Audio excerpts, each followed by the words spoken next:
Father, we thank you for letting us gather tonight. Please bless everyone who's here. May they be excited to know how much you've done for them and how much you desire to have them as your very own. Please bless our times of study in Jesus' name. Amen. All right, so last week we finished with the 74 men going up on the mountain, Exodus 24. For those of you, if anybody wasn't here, I think it's one of the most fabulous, most dynamic stories in the Old Testament, because the covenant is established with Moses on the mountain, or with the people. The blood is sprinkled on the people.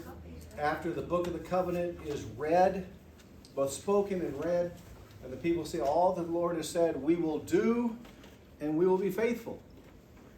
And the blood is shed, and then where before no one was allowed to go up on the mountain, now Moses and Aaron and Nadab and Abihu and the 70 elders of Israel go up the mountain, and they see the God of Israel. He does, there's under his feet is like a pavement of sapphire, brilliant and bright. And it says he does not lift his hand against them, and they ate and they drank. So we talked about a visible human manifestation of God on the mountain. There's no hostility, no judgment, because now with a covenant there's a relationship and they're accepted into his presence. And there is a fellowship or a covenant meal, which all points to Jesus. Okay? So we now go to the commander of the army of the Lord, which is the Joshua story. Now, some of these scripture readings I have, we'll get to Melchizedek, it's a long reading. So we may even take some turns reading it. But this one is, when Joshua was by Jericho, he lifted up his eyes and looked, and behold, a man was standing before him with his drawn sword in his hand. And Joshua went to him and said to him, are you for us or for our adversaries? And he said, no, but I am the commander of the army of the Lord. Now I have come. And Joshua fell on his face to the earth and worshipped and said to him, what does my Lord say to his servant? And the commander of the Lord's army said to Joshua, take off your sandals from your feet, for the place where you are standing is holy. And Joshua did so. Moses. Very much like Moses. Moses was commissioned to go set the people free. And he appeared before God at a burning bush. And the place where he was standing was holy ground. Now you have Joshua, who is being commissioned to deliver the promised land to the people.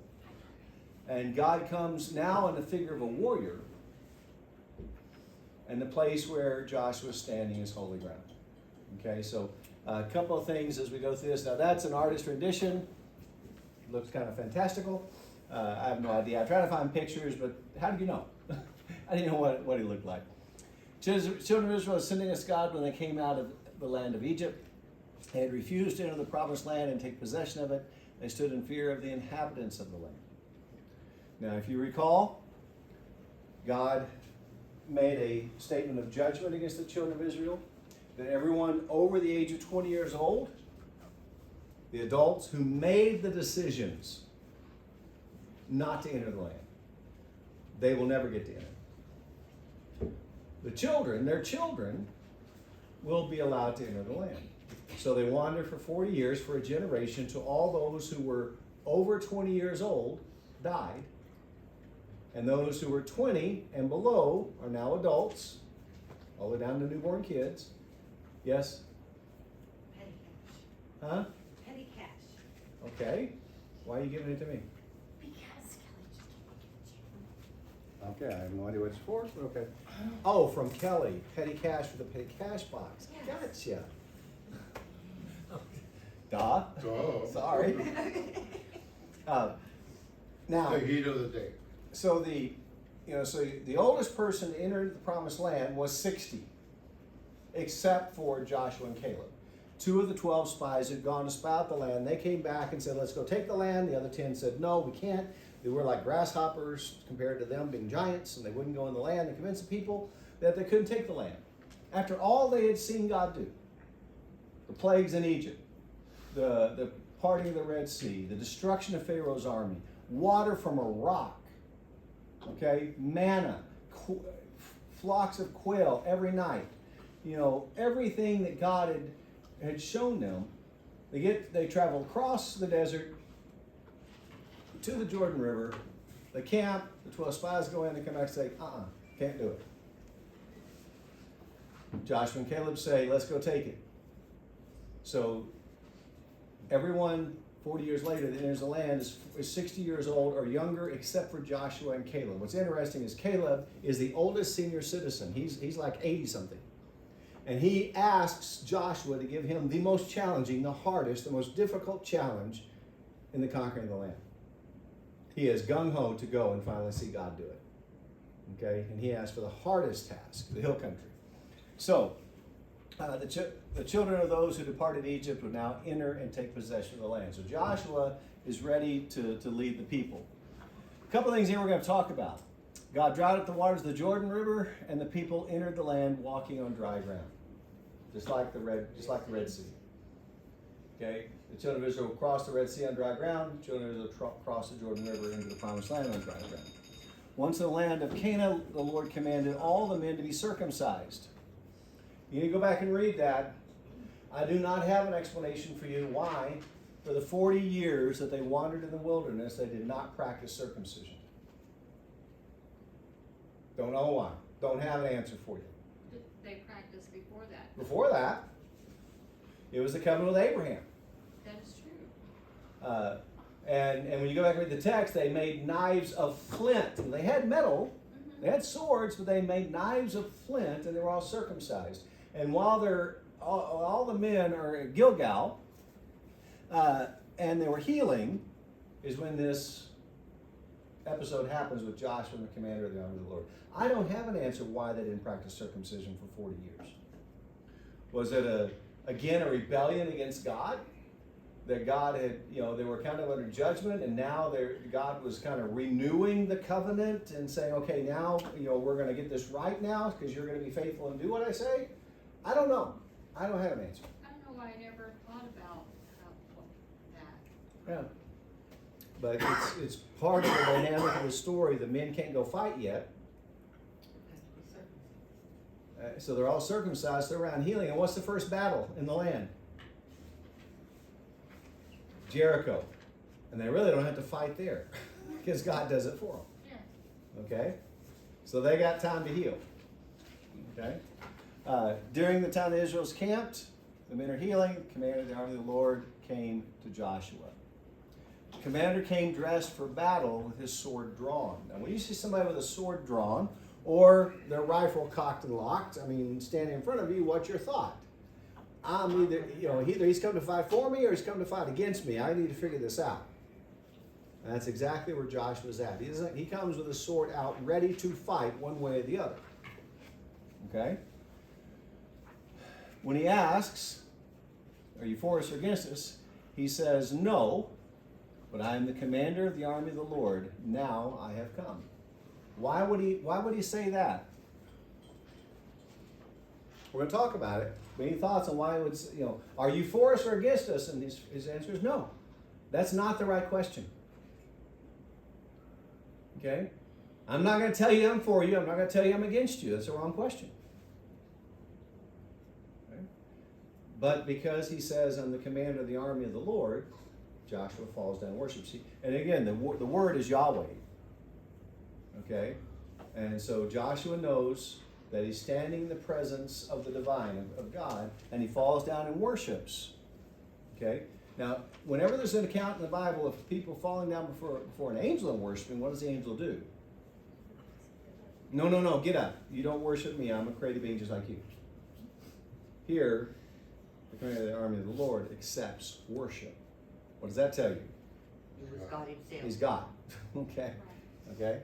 Now, the individual would not commit to Israel or against Israel. His favor was to be determined by Israel's faithfulness. What happened 40 years earlier? They wouldn't go fight. And so God's saying, okay, I've got you this far. What are you going to do now? Because if you're going to follow me and be faithful to me, I'm going to fight for you. But if you're going to wimp out again, don't expect me to help you. Are you going to step out in faith and do what I've called you to do? Then you know you've got me on your side. But if not, I'm not on your side. There are times when God calls us to be faithful even in the midst of difficult circumstances, and he promises he will be faithful with us and for us. But if we are faithless, don't expect him to be there fighting for us. That make sense? Okay. He gives Joshua the most ludicrous battle plan. The greatest fortified city in the region, Jericho, huge thick walls on a hill. So you got to not only climb the hill, but you got to contend with the walls. Okay? Any strategist knows the person who's on the high ground has the advantage. Joshua has to go uphill and deal with the walled city. And what's the battle plan? Do you remember it? They would walk around the wall. 7 times and blow the horn. Well, once a day Walking around the horn. for Walk 6 around. days. Yeah, and on the seventh On day. the seventh day, walk around 7 times, blow the ram's horns, and the walls fell down. Okay? Now, it's interesting, when sieges have happened to cities in the past, when an army lays siege to a city, and the army finally breaches the walls, what happens to the walls? They fall In in. Archaeology has proven that Jericho's walls fell outward because they've excavated Jericho. And so the walls fell outward, which is opposite of being attacked by an enemy, from the outside. Okay? If Israel did as he said, victory would be theirs. Now, what was also the thing about Jericho? It was the first battle, the first city conquered, and everything in Jericho was to be devoted or given to God. It was a word in the Old Testament was Corban. It was dedicated to God. Israel was going to get the spoils of everything else. But God said, I get the first. Jericho's mine. What happens? The Israelites Certain take everything. individuals go in and take what they want. Achan, this is not part of our story. Achan steals some silk clothing and stuff, takes it back to the camp of Israel, buries it in his tent, and the next city to be dealt with is Ai. It's just Ai. That's how you spell it. He sends a couple hundred men down. It's a little village. A couple hundred men down. He's going to take care of that. And they are routed and defeated. Several of them are killed. They come back, defeated, and Joshua says, okay, what's going on? God just did this victory for us, Jericho. How can this little mud hole of a town defeat my army? Okay? So there must be sin in the camp. So they begin to cast lots. Now, Achan does not step up and say, yes, I screwed up. I'm going to ask God to forgive me. He doesn't do that. He sits back and they cast lots. Falls to a tribe, falls to a clan, falls to a family, falls to Achan. What is it you've done? He tells them. They go in his tent, dig up the stuff, bring it out. Achan and his wife and his kids, his entire family were executed right there in the spot. Purge the sin from your midst. Then they go and defeat Achan. Okay? Now, the reason the whole family's done because they're complicit. They know what's been done. They're part of the hiding of the spoils. They have sinned against God. Okay? God doesn't mess around with that. Okay? Even the children? Yep. Yeah, everyone. I For all. thought they were all executed. Okay? You don't mess around with that. The fact that Joshua bowed down and worshiped him proves this individual was God who had appeared to him. If it had been an angel, Joshua would have been rebuked for the worship he rendered. Prior to the first and seeming the most difficult battle facing the children of Israel, Joshua was met by God to give him the assurance of victory. Okay? So, God shows up in a visible form, commander of the army of the Lord, and he knows victory's mine if we just do it God's way. That's kind of a lesson for us. If we do it God's way, he's going to bless it. If we don't do it God's way, we try man's way, don't expect the blessings. Okay? Why would you not do it God's way in the first place? Well, okay, let's throw that out there. How many people, when they think, oh, tithing's not a law, and it's not a law in the New Testament. But if I tithe, I won't be able to survive. I can't afford to give that much money to God. And yet I've never known a person who tithed who ever lacked what they needed. Correct. I mean, they just don't. God blesses it. You know, it makes you, what it does, it makes you think and be a better steward of everything you have. And so therefore you're not as wasteful and you're blessed. I mean, that's just a simple example. What about marriages? Well, everybody's having sex before marriage these days. What's wrong with that? All of a sudden, the relationship between the young man and young woman is not what it should be. And they enter into a relationship without that assurance that we're, you know, this is us. Because, you know, there's so many statistics that show that couples that wait until they get married to enter into sexual relationships have a stronger, longer lasting relationship than those who don't. Divorce rates are skyrocketing. And that's one of the reasons, because it's so easy to become discontent because you made something that was holy common. So you could apply it to all kinds of things. Do it God's way, you're blessed. When you don't do it God's way, there are problems. All right. Any questions on Commander of the Army of the Lord?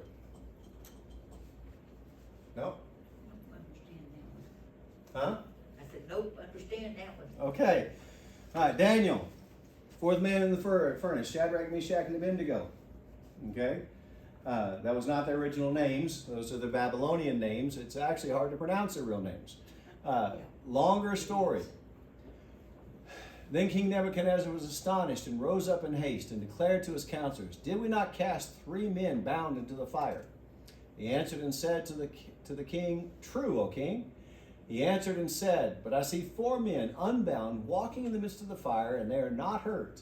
And the appearance of the 4th is like a son of the gods." Then Nebuchadnezzar came near to the door of the burning fiery furnace and declared, "Shadrach, Meshach, and Abednego, servants of the Most High God, come out and come here." And Shadrach, Meshach, and Abednego came out from the fire, and the satraps and the prefects and the governors and the king's counselors gathered together and saw that the fire had not had any power over the bodies of those men. The hair of their heads was not singed, their cloaks were not harmed, and no smell of fire had come upon them. Nebuchadnezzar answered and said, "Blessed be the God of Shadrach, Meshach, and Abednego, who has sent his angel and delivered his servants, who trusted in him, and set aside the king's command, and yielded up their bodies rather than to serve and worship any god except their own God." Now, what's the story? What's the backstory? Do you remember? That Shadrach, Meshach and Abednego. Meshach and Abednego refused to bow down and worship King Nebuchadnezzar, The statue he set up. the statues that he had set up. Right. Therefore, they were thrown in the fire, thrown in the furnace. Okay, let me back up and give you a little bit of the story, because I think the backstory is important. Nebuchadnezzar was prone to having dreams. Okay?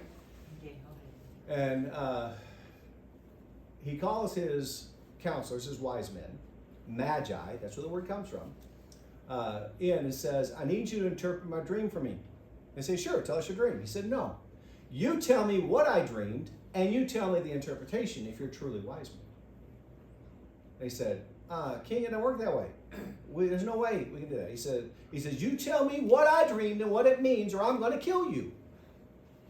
And they said, "We can't do that." And Nebuchadnezzar issued an order: kill every one of the wise men throughout the entire land, including Daniel and Shadrach, Meshach, and Abednego, because they were counselors. They were, wise men in training, if you will. That's how it kind of worked.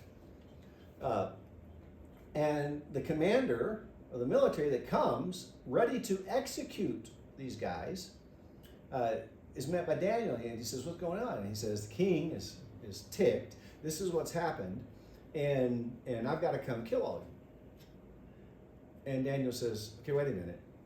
My God will give us the answer. Just hold off on killing all the wise men, and I will go meet Nebuchadnezzar, and I'll give him his answer." And he does. He goes to Nebuchadnezzar and says, "Understand, king, it's not me. I'm not that wise. But my God has revealed your dream and its meaning." And what was the dream? Do you remember? There was a huge statue with a head of gold. The torso and the arms were silver. The trunk, abdomen and trunk, were bronze. The legs were iron, and the feet were iron mixed with clay. Nebuchadnezzar says, yeah, that's what I dreamed. He says, now let me tell you what it means. King Nebuchadnezzar, you are the head. You are the head of gold. There has never been, nor will there ever be, a kingdom as great as yours. Babylon must have been something, because God is declaring that Babylon was the greatest kingdom the world has ever seen. Okay? After you, there will arise a kingdom that is not as great as yours. It's still great, but not as great as yours. That is the silver, the chest and the arms, the belly and the torso. Brass. Another kingdom will come that is still strong, but not like the ones before. Then will come a kingdom of iron, the legs. And that kingdom will become mixed with clay.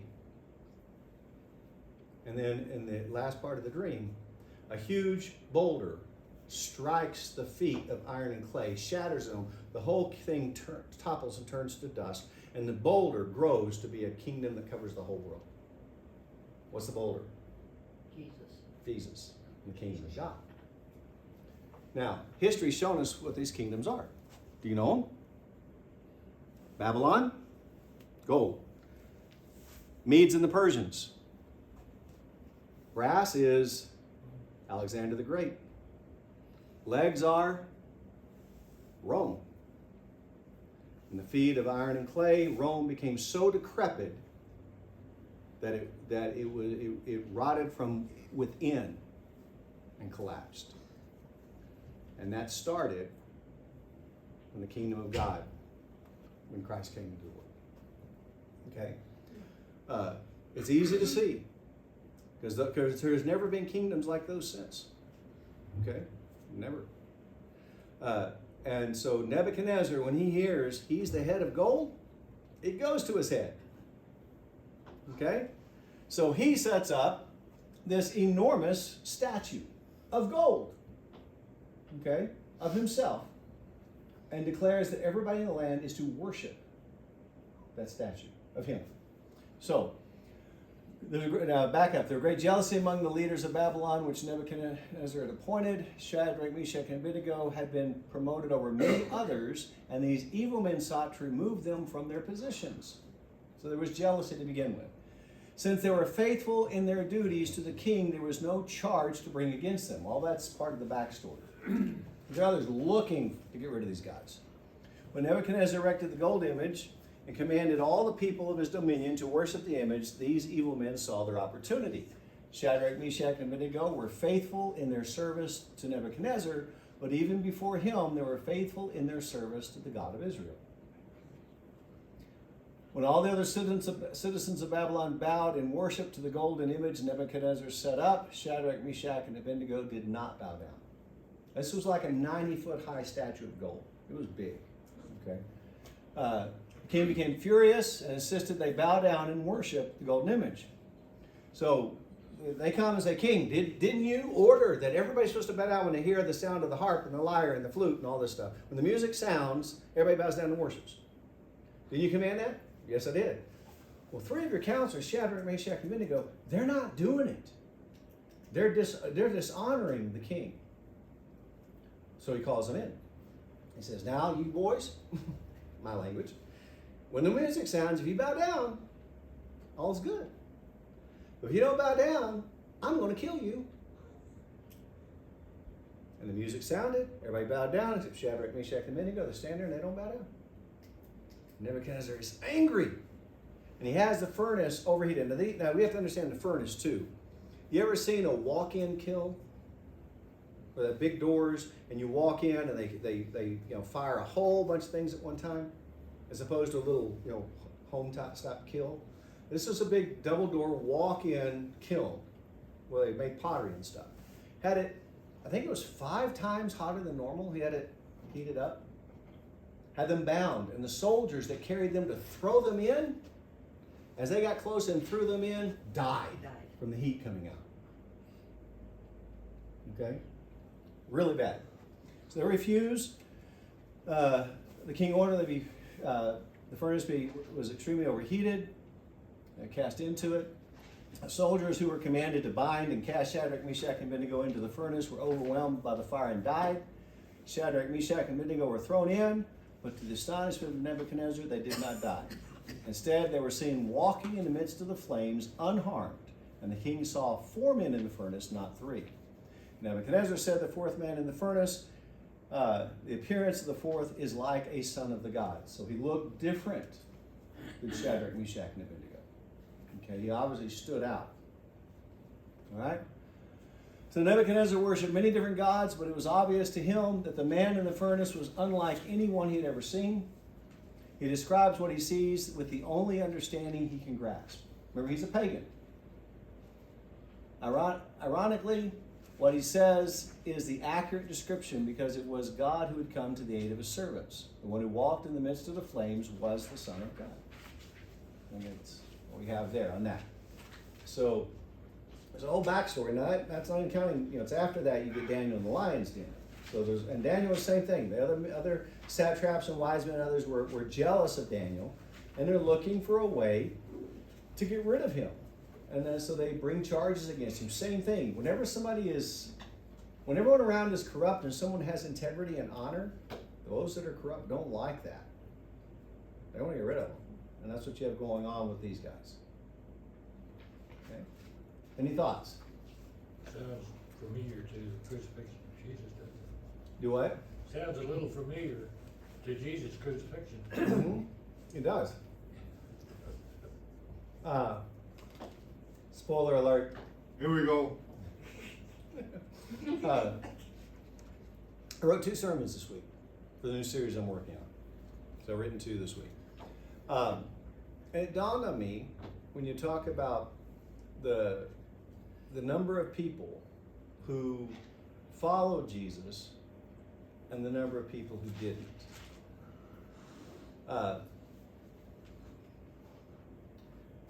There were thousands of people who believed in Jesus, right? Thousands. I mean, there were, feeding of the 5,000. I was just counting men, not counting women and children. Probably 15,000, 20,000 people there. There were thousands of people who believed in Jesus. There were over 1 million people in Israel, not counting the Decapolis. The number of people that believed in Jesus as he walked up on this earth was a fairly small percentage of the people that were in that area.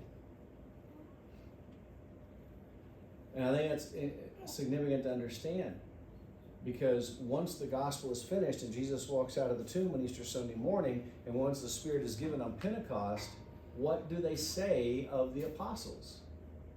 They turn the world upside down.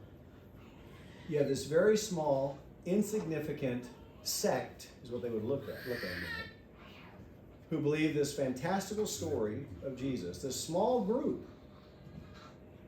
and they changed the world. Jesus didn't die and rise and ascend and leave hundreds of thousands of followers. How many were at the ascension? How many were in the upper room? We don't have any in the upper room. How many was it? 120 people. 120. That's it.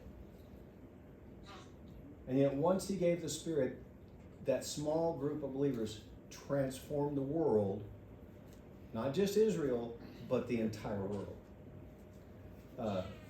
It's not about having great amount of numbers to start something.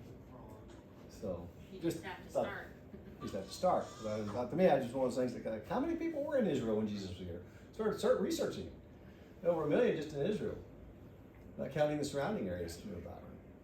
So, Nebuchadnezzar, this would be number 7. And I do believe that there is significance in the numbers. The 7th appearance of God in a human manifestation prior to Bethlehem. Nebuchadnezzar is absolutely unique. Okay? There is a long scripture reading. Okay? Hebrews 7 is 28 verses long. And I've got it all in here to read. Okay? Because what happens is the book of Hebrews is explaining Genesis. So we understand it. It's one of those few times where you access scripture going back and saying, here's what this meant. Okay, one of those few times. So, after his return from the defeat of Shalmander, And the kings who were with him, the king of Sodom, went out to meet him at the valley of Shaven, that is the king's valley. Shaven, I guess. And Melchizedek, the king of Salem, brought out bread and wine. He was the priest of the Most High God. And he blessed him and said, Blessed be Abram by God Most High, possessor of heaven and earth. And blessed be God Most High, who has delivered your enemies into your hand. And Abram gave him a tenth of everything. Now that is the story. What is that? 4 verses, 17, 18, 19, and 20. 4 verses tucked away in Genesis 14. Anything jump out at you?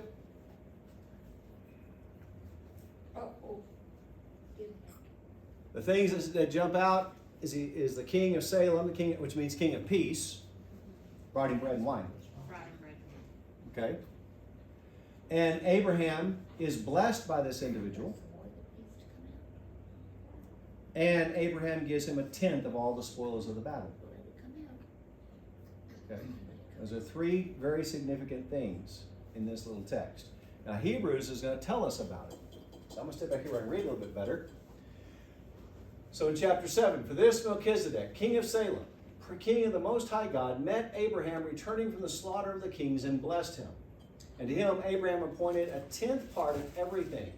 He is first, by translation of his name, king of righteousness, and then he is also king of Salem, that is, king of peace. He is without father or mother or genealogy, having neither beginning of days nor end of life, but resembling the Son of God, he continues a priest forever. See how great this man was, to whom Abraham the patriarch gave a tenth of the spoils. And those descendants of Levi who received the priestly office have a commandment in the law to take tithes from the people, that is, from their brothers, though these also are descendants from Abraham. But this man, who does not have his descent from them, received tithes from Abraham and blessed him who had the promises. So Melchizedek blessed Abraham, and Abraham is the one who had the promises.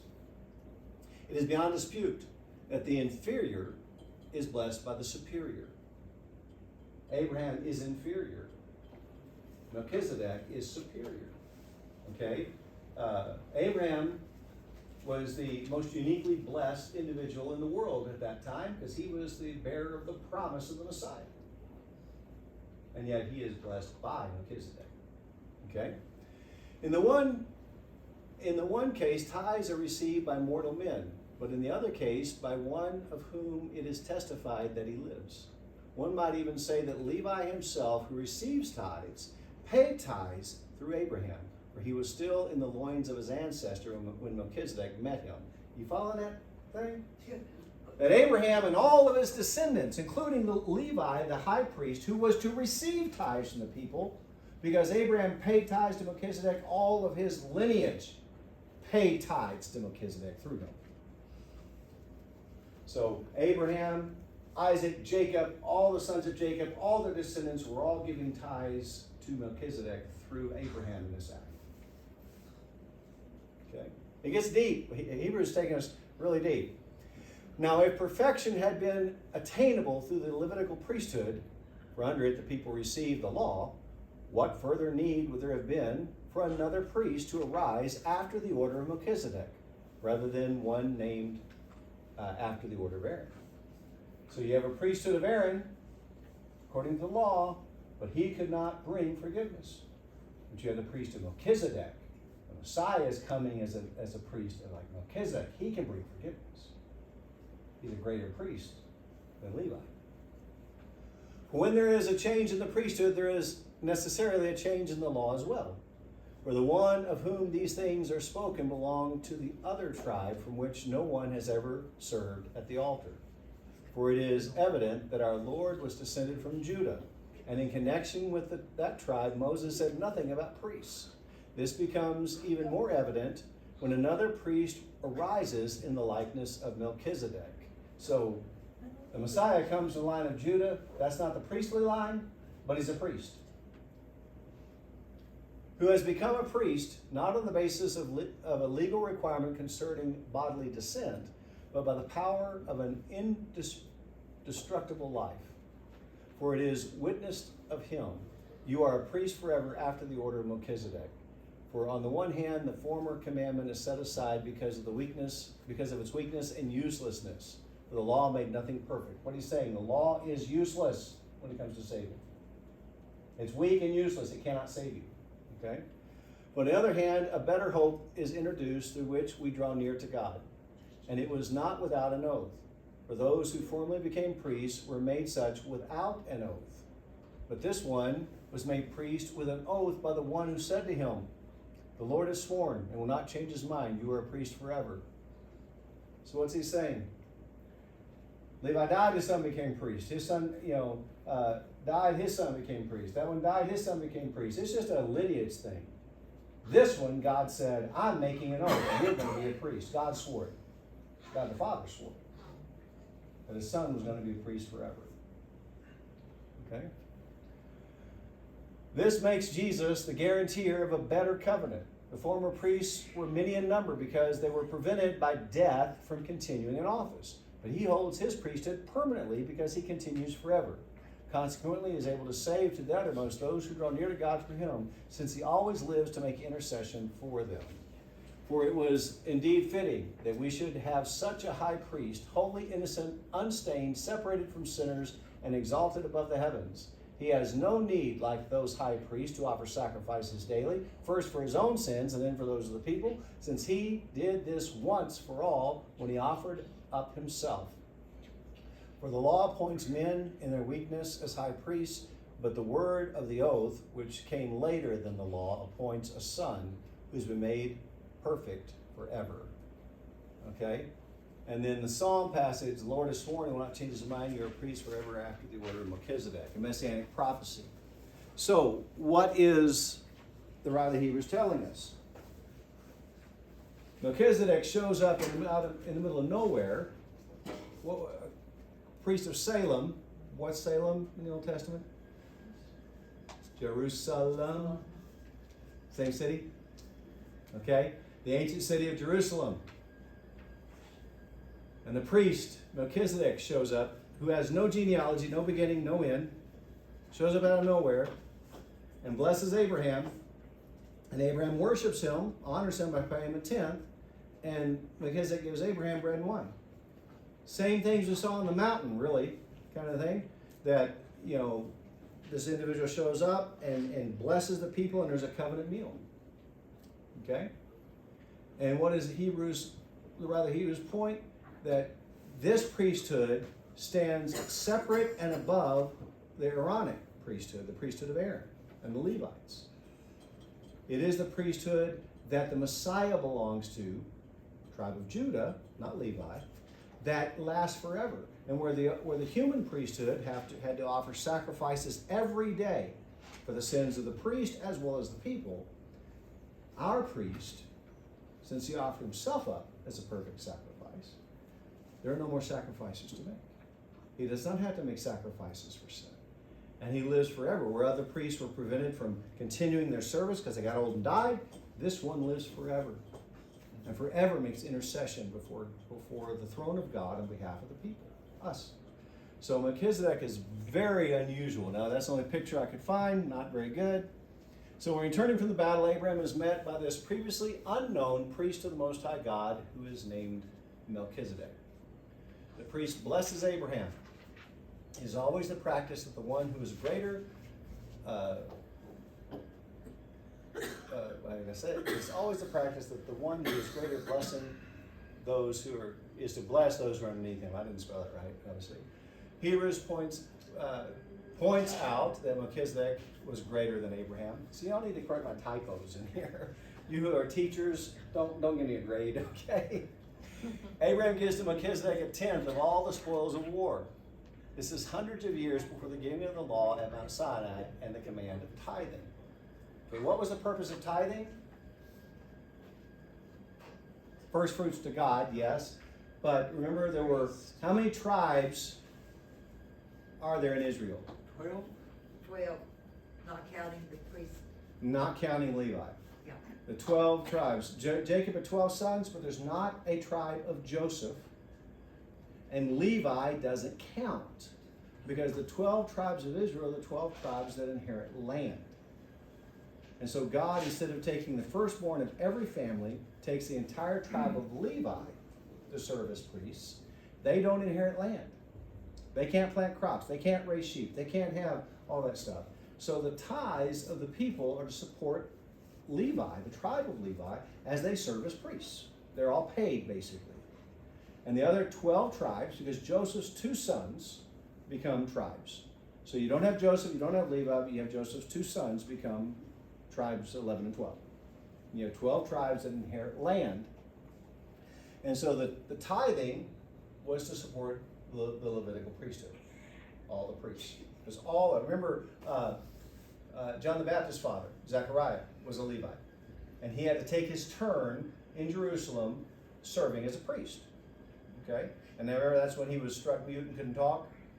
You know, when he was, you know, he was questioning about Elizabeth being pregnant and all this stuff, and the angel strikes him mute, and then after John is born, he's given a speech back. You have Abraham, Isaac, Jacob, Jacob's sons, Joseph sold into slavery, the famine, all the brothers go down there, all the stuff that happens they get all, Jacob and all his family down there. Pharaoh gives them the land of Goshen. They're happy and everything's wonderful. Then another Pharaoh arises which doesn't remember Joseph and Jacob. And they enslave the Israelites. And 430 years pass before Moses leads them out. And then they get to Mount Sinai and you have the giving of the law and the tithing. So you've got probably 500 years. It's 430 years in Egypt. You got Isaac and Abraham, Jacob, Isaac, Abraham, maybe another 100 years or so. Let's say 500 years prior to the giving of the law on Mount Sinai, Abraham is tithing to this guy. Okay? How do you know to do that? God must have just put it in his heart. Melchizedek gives to Abraham bread and wine. This is an image of the Lord's Supper when Christ, who is the greatest, gives gifts to his followers. Melchizedek becomes a figure for the one who is the true priest of God. Jesus is said to be a priest of the order of Melchizedek, who is greater than Levi and his descendants. The point being made is that Abraham is the father of Levi, and therefore Levi is below him. Melchizedek is greater. Yet Melchizedek blesses Abraham and is therefore greater than Abraham and thus greater than Levi. Jesus is priest in the order of Melchizedek, and therefore his priesthood is greater than the priesthood of Aaron. Hebrews states, he is without father or mother or genealogy, having neither beginning of days nor end of life, but resembling the Son of God, he continues a priest forever. Melchizedek appears from nowhere and is gone just as quickly. Abraham meets this one who is greater than himself and is blessed by him. Abraham responds with an act of worship by giving to him an offering. There's another typo. Melchizedek becomes a type of the priest of the Messiah. So, human appearance. It doesn't say, okay, it doesn't say it's Yahweh. It's a different appearance. But everything that is in my heart tells me this is one of those appearances of Jesus in the Old Testament. Because it is so unusual and unlike. It's a unique event apart from every other appearance and every other action we see in the Bible. Very unique. Any thoughts? Now, you don't have to agree with me on that. That's okay. Any thoughts? Oh, it's just so much to take. Well, there's a lot. I mean, because the Hebrews, Again. because it's like I said, it's unique, and that's why it kind of stands apart. You have that one little 4 verses in Genesis where it happens. But you got a whole chapter in Hebrews explaining Genesis and what God was doing, and of course the writer of Hebrews, his point is that Jesus has fulfilled all of the purposes of the nation of Israel and the priesthood and everything. And so the Messiah stands above anything that was of Old Testament Israel. He's the fulfillment of it all. And so he's comparing the Old Testament sacrificial system and the priests and their intercession for the people over and over and over again to Melchizedek and who the Messiah actually is, as the one who made one sacrifice and it did the job and no more sacrifices are needed, and this one lives forever and intercedes for us before God. Always. And that's our comfort. The idea of the priest, the whole purpose of the priesthood. When I sin, I go make an offering. The priest makes the offering on my behalf. I can't make the offering. The priest makes it. And he has to first atone for his own sin with a sacrifice, then atones for my sin with the sacrifice I bring, so that my sacrifice can be accepted to God. And every time I realize I've sinned, I got to go do that. Okay? That's kind of where Roman Catholicism gets the idea of confessions and stuff before a priest, and the penances you have to do, the Hail Marys and everything, because every time you got to go confess it. Okay? Very much a lineage of that. Yeah. So in everyday life, at this point in time that we're talking about, the priests were an integral part of the people's lives, right? In the Old Testament, In the Old Testament, I mean, they were just all the time making so very, sacrifices. very important and so very not high regard, held in high esteem. Yeah, there was no access to God except through a priest. And there was no access to forgiveness except through the offering the priest made on your behalf. And so here comes this person. It changes all of that. Changes everything. And then that's what Jesus did. He comes and he changes everything. Because the Old Testament sacrificial system, that there must be blood to atone for sin, and the death of the one who sacrificed in order that you might have life, it could never do the job, so it's done over and over and over again, but always pointing to the one true sacrifice that would be made, that because it was sufficient, accomplished what all the others tried to accomplish but never could. So Jesus' death on the cross brings complete forgiveness, and now he lives forever and intercedes. So when you sin, do you need to go make an offering? No. When you sin, what's Jesus doing? What does it mean to intercede? He's already taken care of it. Yes, but he speaks. Covered. He stands between you and God, you and the Father, and instead of judgment, you give life. So it's kind of like, now this is a childish way to look at it, but I sin. Okay, let's say I told a lie. Okay, boom, my lie is known. God knows it automatically. What's Jesus doing? Father, hey, he's yours. I've already taken care of that. My blood forgave that a long time ago. Disregard it. It's already paid for. And the instant I sin, that's what he's doing. He's interceding. He's taking care of it so that the Father's view of me is not as a sinner, but as a saint. As one who's completely forgiven and acceptable in his sight all the time. Jesus is a busy guy in eternity. Okay? Because he's always there interceding for all of us. He gets no rest. Huh? He gets no rest. Good thing he's God. He never take a nap. Right. When we all get there, when end of the world comes and it's all done and we're all there, he's just say, okay guys, have some fun. I'm taking a nap. You're on your own right now. Give me a half a millennium or something. Let me catch up. So now you've had the commander of the army of the Lord. Now you have these appearances of the angel of the Lord, which is a different type. We had at the beginning those tangible manifestations, the burning bush, the water from a rock, the pillar of fire and cloud. We had these, tangible manifestations. Then you have the human manifestations. Now you have the angel of the Lord appearances that are identified, and there's 5 of those in the Old Testament, which stand out as not being an angel. That's the thing. They're not an angel like a created angel. They're different. There's only 5, and they're different. At least 5 that I can find. So Hagar. Who was Hagar? Abraham's handmaid.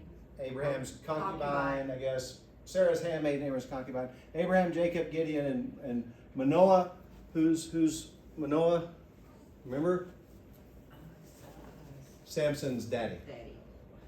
Okay. So these go pretty quickly. How are we doing on time, by the way? Oh. The angel of the Lord found her by a spring of water in the wilderness. The spring on the way to Shur. And he said, Hagar, servant of Sarai, where have you come from and where are you going? She said, I'm fleeing from my mistress Sarai.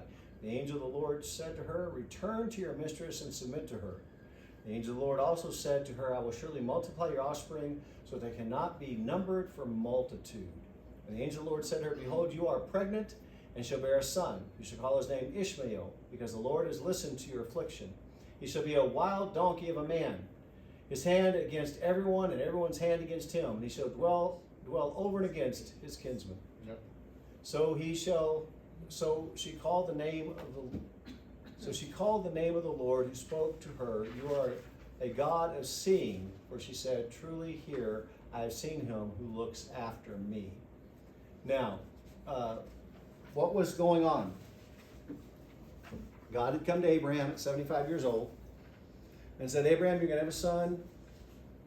You're going to have descendants, and your descendants are as numerous as the stars in the sky and the sand and the seashore. And Abraham believed God and was reckoned to him, counted him as righteousness. Okay? But then they didn't have a kid. Time went on. About 20 years of God saying nothing. God guiding them and stuff, but no real thing. And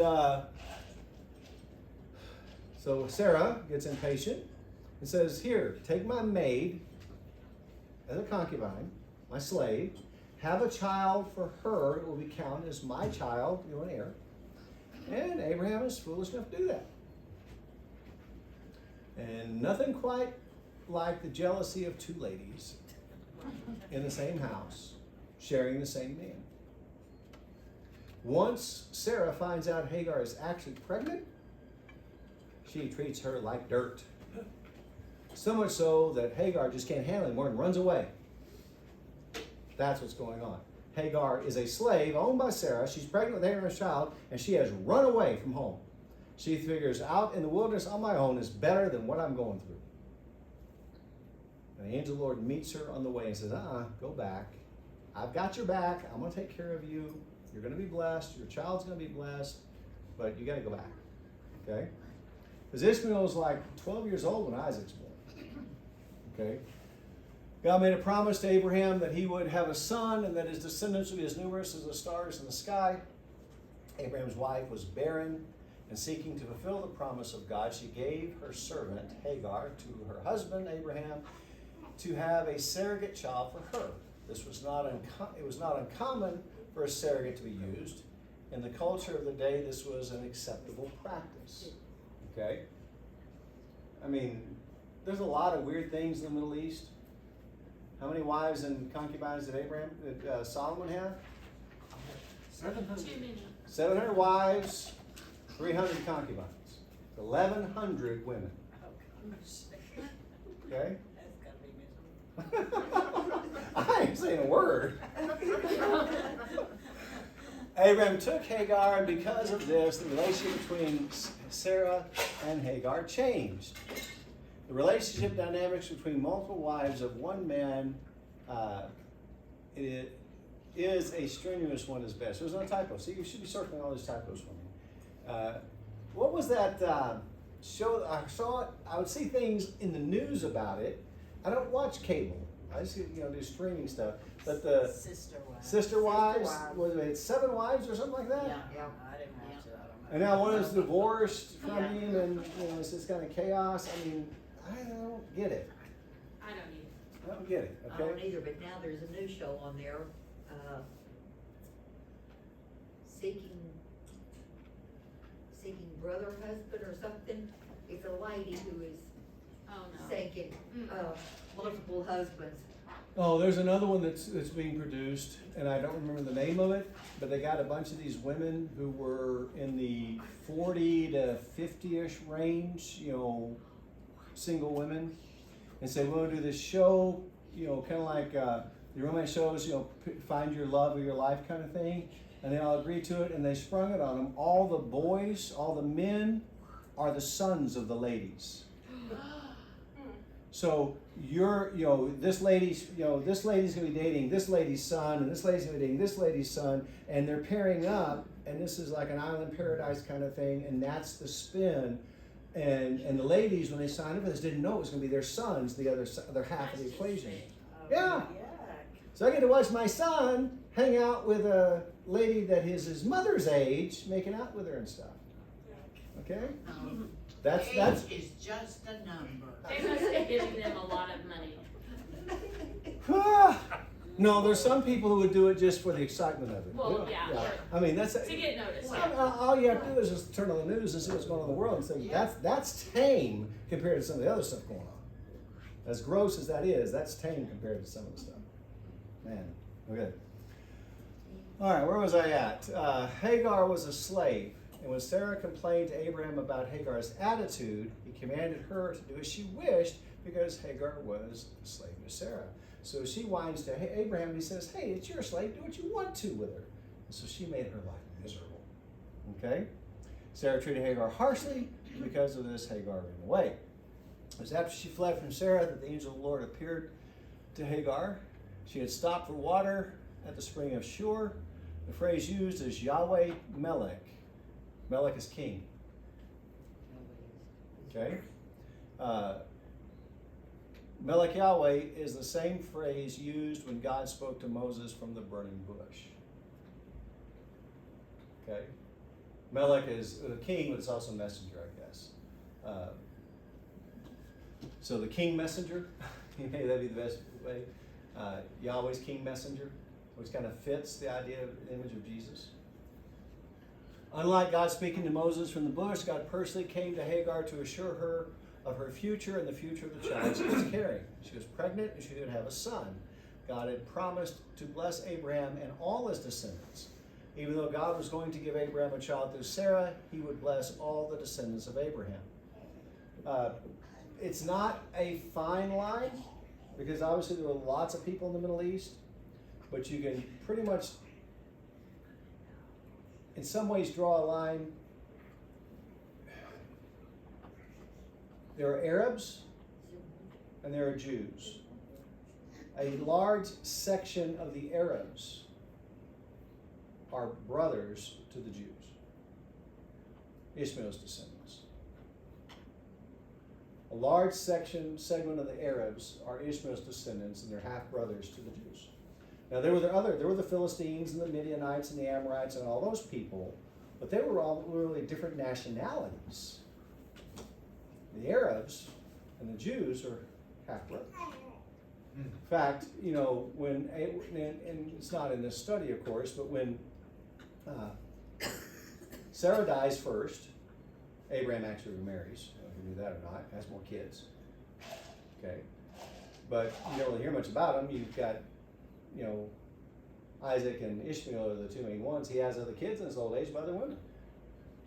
Okay, but when Abraham dies, even though Ishmael and Sarah are run off when he's about 12 years old when Isaac's born, because then Sarah's saying this is the child of promise, Isaac, and we can't have Ishmael hanging around as the firstborn to take the blessing. So drive him out. So Abraham said, okay, you got to go. Pack up your stuff and get it. You'd think that would cause a lot of bitterness. When Abraham dies, Ishmael comes back, and Isaac and Ishmael together bury their father. So there is a relationship that's a positive one between Ishmael and Isaac when Abraham is alive and when he dies. All right. Hagar was to return to Sarah and submit to her, and in time she would see what God would do for her. Okay, any thoughts on that? Okay, it is 7:30. Tell me what you want to do. Keep going. Okay. Then Abraham. But the angel of the Lord called to him from heaven and said, Abraham, Abraham. And he said, here I am. He said, do not lay your hand on the boy or do anything to him, for now I know that you fear God, seeing you have not withheld your son, your only son, from me. Abraham lifted up his eyes and looked, and behold, behind him was a ram caught in a thicket by its horns. And Abraham went and took the ram and offered it up as a burnt offering instead of his son. Abraham called the name of the place, the Lord will provide. As it is said to this day, on the mount of the Lord it shall be provided. And the angel of the Lord called to Abraham a second time from heaven and said, by myself I have sworn, declares the Lord, because you have done this and have not withheld your son, your only son, I will surely bless you, and I will surely multiply your offspring as the stars of heaven and the sand that is on the seashore, and your offspring shall possess the gate of his enemies. And in your offspring shall all the nations of the earth be blessed, because you have obeyed my voice. So Abraham offering Isaac. What do you know about the story?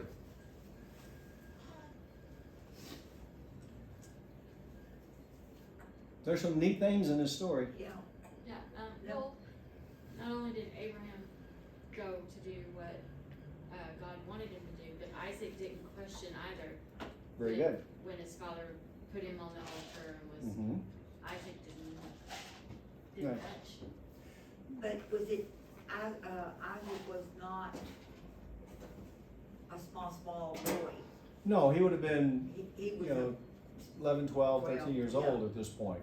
Strong enough to resist an old man. Right, if he had wanted Yeah, to, he wasn't a little toddler or anything. yeah. Okay. When Isaac was born, Hagar and Ishmael were sent away from the camp of Abraham. God was faithful to the word he spoke to Hagar, and Ishmael did become great among the peoples of the land. When Isaac was a young boy, Abraham was told to take him to a designated place, and their offering was a burnt offering to the Lord. Abraham obeyed the voice of God, and it was because of his faithfulness that the angel of the Lord came to him. Okay? Again, it's Melech Yahweh. Abraham's only son, whom he loves, sacrificed on a mountain designated by God. 2 companions were to go with him. The third day is significant. I and the boy will go over there and worship and come again to you. That's what Abraham says. Now let me give you some background. He takes 2 servants with him. They travel 3 days to the place God designated. Okay? 3 days is important. Notice the statement that Abraham makes, I and the boy will go over there and worship and come again to you. Abraham believed God was going to use Isaac to fulfill the promise, even if he killed him. Abraham has the confidence that I run a knife through him, God can raise him from the dead. Okay? He has that much faith in God. When they came to the place which God had told him, Abraham built an altar there and laid the wood in order and bound Isaac his son and laid him on the altar on top of the wood. Then Abraham reached out his hand and took the knife to slaughter his son. But the angel of the Lord called him from heaven and said, Abraham, Abraham. And he said to him, Here I am. He said, Do not lay your hand on the boy or do anything to him, for now I know that you fear God, seeing you have not withheld your son, your only son, from me. Abraham lifted up his eyes and looked, and behold, behind him was a ram caught in the thicket by its horns.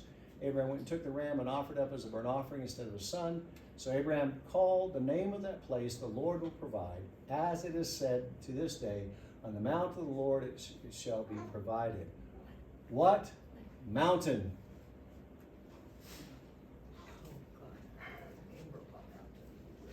Mount Moriah, which is Calvary. Isaac was offered on the same hill where Jesus would later be crucified. Now look at the comparison. 2 companions go on a 3-day journey. For 3 days, Abraham is contemplating, my son's going to die. At the 3rd day, they get there. He leaves the 2 servants behind, takes the wood of the sacrifice, and lays it on Isaac's back. Isaac walks up the mountain carrying the wood. Sound familiar? There's an altar built where he's going to be pierced, his blood is going to be shed, and he's going to be consumed by fire. Okay? Altar of sacrifice. Abraham, as the father, is going to do this to his son, the son that he loves. Mount Moriah, outside Jerusalem, same hill as Calvary, 3rd day. For Abraham, Isaac was dead for 3 days in his mind, his heart. He was grieving the death of his son for those whole 3 days. Isaac carried the wood, Jesus carried the wood. God would provide the lamb for sacrifice. The sacrifice of Isaac is a picture of Jesus. 3 days. Both to be brought to death by the Father. Both had 2 companions. Both carried the wood on their backs. Both were made sacrifice on the same mountain. Okay? By faith, Abraham, when he was tested, offered up Isaac, and he who had received the promises was in the act of offering up his only son, of whom it was said, Through Isaac shall your offspring be named. He considered that God was even able to raise him from the dead, from which, figuratively speaking, he did receive them back. Okay? Abraham had faith in God's promises, even to the point that he believed God would raise Isaac to life in order to fulfill the promises he had made. Isaac was the child of promise, and God would be faithful. Now, once again, we see Melech Yahweh that appears, the king messenger of Yahweh. Abraham is in the presence of the Lord who will be faithful to keep the promises he's made. The Lord comes to his faithful servant and provides a substitute as a promise. Now, go back to the mountain. He'll be pierced, his blood will be shed, he'll be consumed by fire. What happened to Jesus on Calvary? He was pierced, his blood was shed. Where's the fire? Judgment is always pictured as fire. And Jesus was consumed by the judgment of God because of sin as he hung up on the cross. The cross was the altar of sacrifice. And he was consumed by the fire of judgment after he was pierced and as he was shedding his blood. Everything that was of Isaac we see fulfilled in Jesus, except for the point that God stopped it. But the Father's only Son, whom he loved, was going to be sacrificed. And the only difference between the story of Abraham, because Abraham in his heart was willing to do it, God stopped it. God the Father, when he sent his only Son to do this, didn't stop it. He allowed it to go through. And it is as it is said to this day, on the mountain of the Lord it will be provided. On that mountain, God provided what we needed in the sacrifice of his only Son, as he was pierced and shed his blood and consumed by the fire of judgment so we could be forgiven. Everything is there. It's a beautiful tragedy, if you will, tragic story, but beautiful because it's the gospel there in the Old Testament for us. And the gospel's all over the place in the Old Testament if we just look for it. Keep going or stop?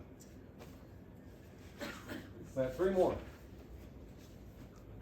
I'm ready to stop. Huh? I'm ready to stop. He's ready to stop. Let's finish next time. But then we can finish this next week and start 1 Peter next week. We don't have to just, okay? We can kind of bridge the gap and do that. We're gonna put these right here. Whatever you want to do. Take it with you or whatever. Like I said, it's a quick overview of these, but these are just very unique. We can make a whole long, lengthy study of every one of them if we wanted to. There's a lot there. Yes, I'm aware. All right, well, let's pray and we'll end.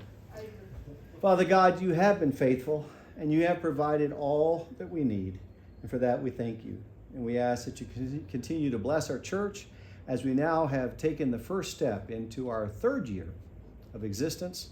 May you bless us as we continue to lift up Jesus and make him known as Savior of the world. It's in his name that we pray.